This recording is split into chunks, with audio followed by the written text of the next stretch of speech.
Hi, இன்னைக்கு இந்த அம்பலம் அம்பர்லங்காய்ன்னு சொல்லக்கூடிய இது நம்ம கனவு தோட்டத்தில் இருக்கு. இது என் ஃப்ரெண்டு வீட்டில் ஸ்ரீலங்கால இருக்கிற இந்த காய் தான்.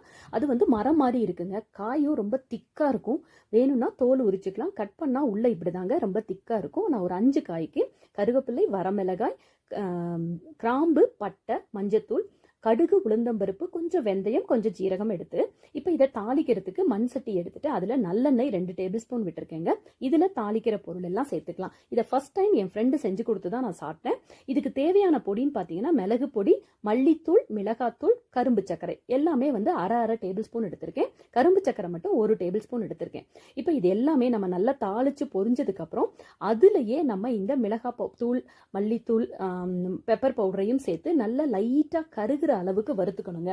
இது என் ஃப்ரெண்டு இப்படிதான் எனக்கு செஞ்சு கொடுத்தாங்க. அவங்க செஞ்சதுக்கு அப்புறம் தான் எனக்கு இதை சமைச்சும் சாப்பிடலாம் தெரியும். அதுக்கு முன்னாடி நான் பிளெயினா தான் மாங்காய் மாதிரி சாப்பிட்டுட்டு இருந்தேன்.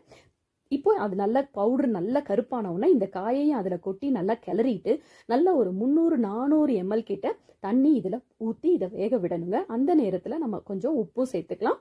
எடுத்து வச்சிருந்த கரும்பு சர்க்கரையும் இதில் போட்டு நல்லா இதை வேக விட்டுட்டோம்னா சூப்பரான ஒரு வித்தியாசமான ஒரு சைட் டிஷ் நமக்கு ரெடி ஆகுங்க. இந்த காய் கிடைச்சதுன்னா கேரளால இது கிடைக்கும். கிடைச்சா கண்டிப்பாக ட்ரை பண்ணி பாருங்க.